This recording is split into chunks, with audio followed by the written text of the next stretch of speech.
एक बात जो मुझे अभी कविताएं सुनते हुए याद आई कि सेंट्रीपीटल और सेंट्रीफ्यूगल फोर्स जैसे फिजिक्स में होता है, या तो हम बाहर से भीतर जाते हैं या भीतर से बाहर जाते हैं। रेंज और इंटेंसिटी जिसको कहते हैं, वो दो निकष होते हैं कविताओं के अच्छे बुरे होने की। अच्छे बुरे का मतलब मैं वैल्यू जजमेंट नहीं कर रही, क्योंकि साहित्य हमें एक ही चीज़ सिखाता है। निर्मला जी ने ठीक ही कहा, तुलसी के पात कौन बड़े कौन छोटे। साहित्य हमें एक ही चीज़ सिखाता है कि जजमेंटल नहीं होना है, और साहित्य हमें ये भी सिखाता है कि साहित्य ही एक ऐसी संकल्पना है जो प्रतियोगिता के परे जाकर सहकारिता में विश्वास करती है। ये एक यूटोपिया है। इसलिए उस तरह से मैं कह रही हूँ, मैं रेंज और इंटेंसिटी दो निकष अप्लाई करते हुए इस पे, उसके आधार पे कुछ जो मुझे लगा कि बाहर से भीतर और भीतर से आते हुए क्या रेंज था। बिंब, रूपक, संवाद, एकालाप, मेडिटेटिव फोर्स कविता का जो होता है, ये जो टूल्स होते हैं, वो कितनी दूर स्मृतियों से आए हैं। पर्सनल मेमोरी के स्पेस से आए हैं, रेशियल मेमोरी के स्पेस से आए हैं, जेनियोलॉजिकल मेमोरी के स्पेस से आए हैं, मिथोलॉजिकल मेमोरी के स्पेस से आए हैं, इतिहास के गर्भ से आए हैं। कितनी दूर उड़ान भरी है। स्रोत जो शब्द कितने स्रोतों से आए हैं। गिलहरियों की तरह मूंछों पर तिनका उठा के कितने सारे स्रोतों से शब्द आए हैं कविता में, और स्मृतियों की कितनी सारी खंडहरों से ये अनुगूंजें आई हैं। एक तो निकष, रेंज तय करने वाला निकष ये होता है। दूसरा निकष इंटेंसिटी, ये स्पेस से रिलेटेड, और समय की इंटेंसिटी और समय के वर्तमान, भूत और भविष्य की सांद्रता जिसको कहते हैं, वो एक वक्तव्य में, एक इमेज में, एक पंक्ति में, एक अगर चरित्र है, कविता चरित्र आख्यान प्रधान है, तो चरित्र में जैसे इनकी नानी की झूलनी की नथ की झूलती क्या कजनी झूलता मोती, या माँ की चूड़ी की झनर झनर, या पिता के चश्मे का नंबर बढ़ता जाना और उसके साथ भाषा के आयाम छोटे बड़े होते जाना। ये जो रेंज है वो कहाँ तक जाता है, कहाँ तक आता है। प्रकृति से भी आता है, जैसे इनकी कविता में आपने देखा कि जिसको एनिमल किंगडम कहते हैं, फ्लोरा एंड फौना की जो दुनिया से हमने बिंब लिए, एक तरह से क्या कहते हैं, नीति कथा नहीं है वो, एक तरह से इन्होंने एसप्स फेबल जैसे था, या हमारे यहाँ पंचतंत्र जैसे था, उसको इन्होंने रीराइट किया। इंटरटेक्स्ट, इसका तकनीकी नाम होता है इंटरटेक्स्ट। कहाँ कहाँ की इंतरध्वनियाँ आजा पाजा कान में समाजा भाव से इनके कानों के गहवर में रही हैं। माइथोलॉजी से अगर दिया जाए तो शुरू वाली जो कविता थी रावण वाली, उसको सर के बल कैसे खड़ा किया गया है। आपने देखा होगा माएँ जब तेल लगाती हैं बच्चों को तो कभी कभी उल्टा कर देती हैं। हमारे यहाँ माइथोलॉजी को उल्टा, आपने विक्रमादित्य की कथा सुनी होगी, और उसके बाद बैताल पेड़ से उल्टा लटक गया। तो माइथोलॉजी को रीराइट करने में कौन से तत्व शामिल रहे हैं। इसमें रेंज भी है और इंटेंसिटी इस तरह से होती है कि वो आपके भीतर कितनी अणुगूंजें छोड़ गई है। ये एक निर्णायक पक्ष होता है। उसके अलावा दो तरह की, जैसे मैं आपको पेंटिंग के साक्ष्य से बात करूं तो जीसस क्राइस्ट की पेंटिंग जैसे है वो माइकल एंजेलो ने भी बनाई थी, रिम्बर्ट ने भी बनाई थी। माइकल एंजेलो ने जो पेंटिंग बनाई थी उसमें भीड़ से टूटे छूटे, तट से छूटे हुए क्राइस्ट हैं और इतने अकेले हैं, वो सूली पे चढ़े हुए हैं और इतने अकेले हैं, वो सारे अंतर्दाह उनकी भृकुटी पर हैं और इतने वो अकेले हो गए कि उनका शरीर नहीं लगता, वो लाइट का एक पैच लगता है, एक लाइट रोशनी का एक चकत्ता लगता है। कुछ कविताएं थीं जो रेखांकित नहीं हो पाई क्योंकि बहुत सारे 2-3 निर्णायक थे, लेकिन वो कविताएं अनूठी थीं। जिसमें एक कविता थी काशी मेरे काशी। इसका जो इंटरटेक्स्ट था, इसका जो सांद्र अकेलापन था और पूरे मतलब मांसल बिंब थे, लेकिन अंत में वो लाइट के पैच की तरह वो ठहर गया था अंत में मानस पटल पर। दूसरी तरह की कविताएं थी, रिम्बर्ट में क्राइस्ट ही हैं, लेकिन रिम्बर्ट के क्राइस्ट कम्युनिटी में हैं।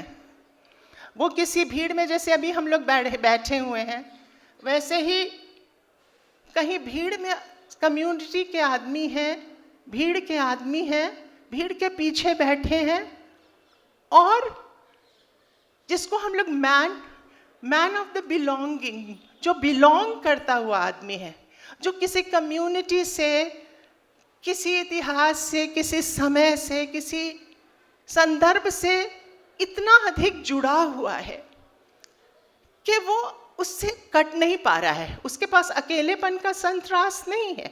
बाकी जो कविताएं थीं, यहाँ भी स्टेज पर भी और यहाँ भी मैं बहुत सारी ऐसी कविताएं लेके आई हूँ जिसमें एक मिलन की कविता है, किसी कालातीत वृक्ष का निर्यास। पर्सनल स्मृतियों से पिता पर बहुत अच्छी कविताएं मिली, प्रेम कविताएं कुछ बहुत अच्छी मिली। लड़की का नाम है ऐश्वर्या तिवारी, काशी मेरे काशी, पता नहीं उसको अवार्ड अंततः मिला कि नहीं, मगर अद्भुत कविताएं थीं उस तरह से कि उसने पूरी अंतर यात्रा पूरी की थी। और उसके अलावा भी कुछ कविताएं थीं जो कि बहुत ही सूक्ष्म धरातल पर कॉन्सेंट्रिक सर्कल जैसे होता है। ऐसा नहीं है कि बीच का केंद्र कहीं अलग हो गया। अरे आदमी का बच्चा है तो समाज को बिलोंग करेगा ही, लेकिन समाज की जो शालीन प्रतिबद्धता है उससे लौट के, उससे किस हद तक वो इन्वॉल्व है, उसी हद तक उसको आइसोलेशन भी होता है, उसी हद तक उसको अकेलापन भी घेरता है, उसी हद तक उसका शरीर रोशनी का चकत्ता भर बन के रह जा सकता है। तो ये जो अंतर यात्रा जिन कविताओं में पूरी हुई, वो अलाव के आसपास, घर में एक अलाव है, जैसे हम लोग का कॉन्सेंट्रेट, अगर हम संकेंद्रित वित्तों की कल्पना करें तो बीच में हमारा परिवार है। पिता को निवेदित कविताएं, माँ को निवेदित, नानी को, दादी को, प्रेमी जिससे प्रेम किया है उसको, जो छूट गया है प्रेम, बीता हुआ प्रेम, जो प्रेम सफल नहीं हो पाया जैसे इनके यहाँ भी, तो वैसे सब प्रेम अलाव घेर के बैठे हुए हैं स्मृतियों का। और वहाँ से बाहर की ओर यात्रा शुरू होती है, पूरा रेंज कवर करते हुए फिर से जैसे उड़ी जहाज को पंछुई पुनि जहाज पे आवे, जहाज के पंछी की तरफ दोबारा आइसोलेशन की तरफ आता है, दुनिया भर की थकान समेटे हुए अपने भीतर। तो ये कुछ उत्कृष्ट कविताएं थीं। दूसरा, रिम्बर्ट के तरह की कविताएं थीं। रिम्बर्ट के जो क्राइस्ट हैं, उनमें वो कभी अकेले नहीं हैं। वो जब सूली पर चढ़े हुए हैं तो उनकी चमड़ी झूल गई है, उनका हड्डी, उनकी बैग ऑफ बोन्स जिसको कहते हैं, हड्डी अलग अलग उनकी दिखाई दे रही है, मगर है फिर भी वो भीड़ का हिस्सा। तो ऐसी कुछ कविताएं भी मुझे विशिष्ट लगीं, जिसमें कहीं आइसोलेशन नहीं था, थकान नहीं था, लैंडस्केप स्नैपशॉट था।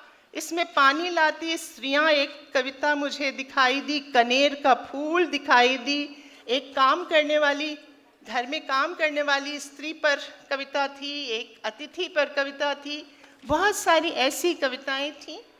बेरोजगार थकान पे एक कविता थी, लाइसेंस वाली कविता आपने सुनाई? किसने सुनाई? आपने सुनाई जी। तो उसमें भी इंटरटेक्स्ट, हम सिर्फ जो जीवन में जीते हैं डायरेक्टली वही नहीं जीते, हम किताबों के ज़रिए, फिल्मों के ज़रिए भी इंटरटेक्स्ट अपने भीतर ग्रहण करते हैं और वो भी हमारे भोगे हुए यथार्थ का ही हिस्सा बन जाते हैं।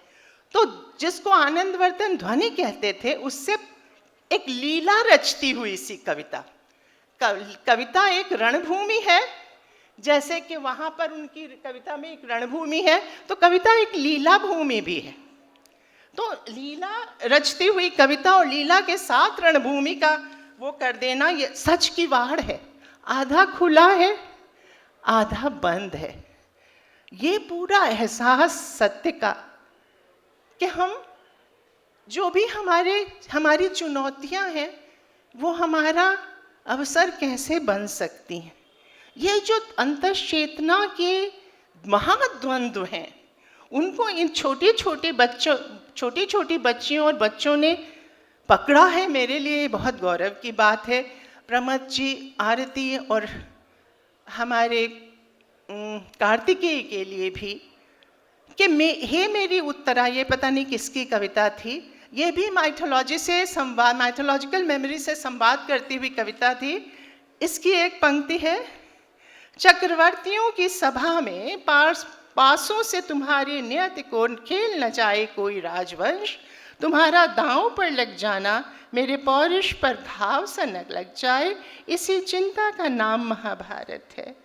मेरी उत्तरा, अपने ललाट का सिंदूर मेरे भीगे पीतांबर से पूछना, संभवतः तुम्हारी माँ की अरुणिमा हो जाए और गाढ़ी, मांग की अरुणिमा हो जाए और गाढ़ी, वह मेरी बलिदान कहीं और गौर। ये जो अंतर संवाद, अंतर वैयक्तिक जो संबंध होते हैं, उनके वो अभी भी एक पायस स्पेस है।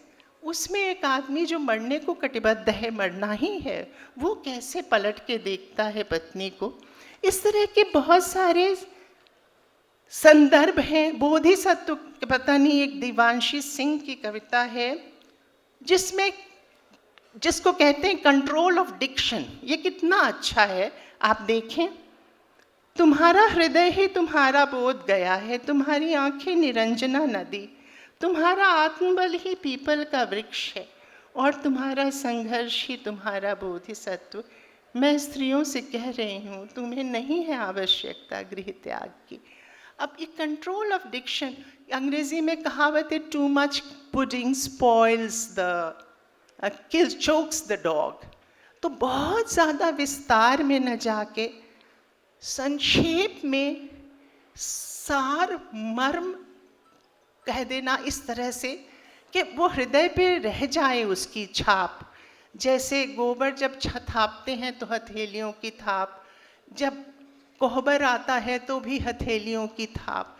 ये पांचों उंगलियों की छाप इन कविताओं में जहाँ जहाँ उभरी है, जहाँ ये किसी के प्रभाव में नहीं है,